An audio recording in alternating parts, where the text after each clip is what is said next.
नै हाम्रो यो सानो बारीमा अब हामीहरू के रोप्नु आँटेको भन्दा चाहिँ मटर यहाँ भिजाएर राखेको छ अनि दिदीले फाट्दैछ हैन। म चाहिँ यहाँ भोटे धनिया रहेछ यो टिपेर अहिले पिण्डालु उसिनेर खानुपर्छ। मलाई चाहिँ आउँदैन यस्तो रोप्नु सोप्नु, तर भए पनि अब म त भिडियो बनाउनुको लागि भए नि आएको काम गर्नु। म चाहिँ यहाँ यसरी आइरहेको छु साथीहरू।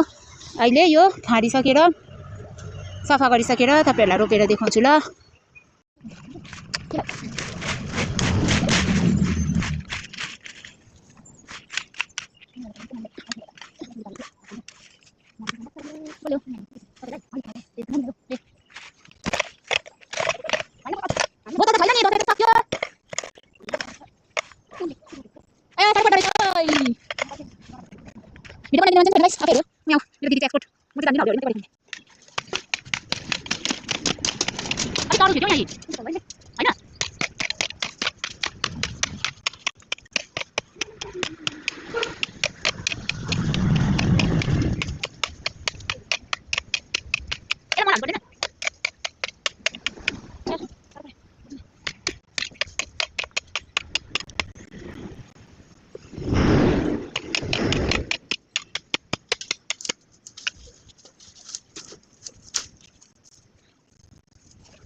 साह्रो मलाई भन्छ के गर्नु हुन्छ नि त्यसमा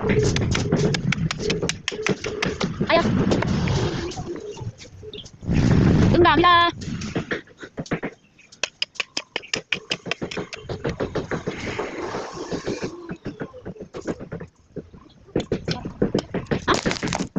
मटर रोप्दै छ म त जान्दिनँ हो।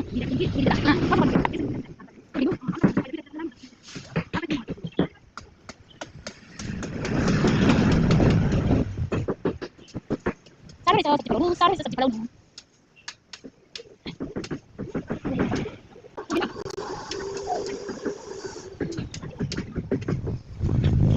कृष्णले पोल्यो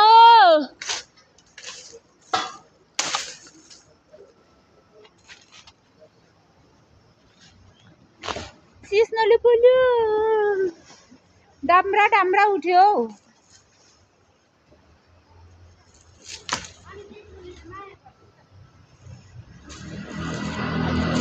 मलाई त यो सिस्नो भनेर के यार यहाँ माथि पो पोट रहेछ।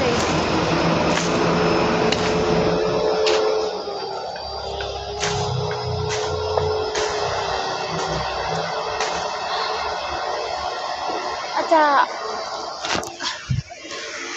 गाइज सिस्नोले पोल्यो डाब्रा भयो। साह्रो रहेछ काम गर्नु। सबैले त्यसै विदेशी भनेर जिस्काउँदै थियो हो। सिस्नोले पोलेरै डाब्रा भयो नि। साह्रो रहेछ काम गर्नु गाइज।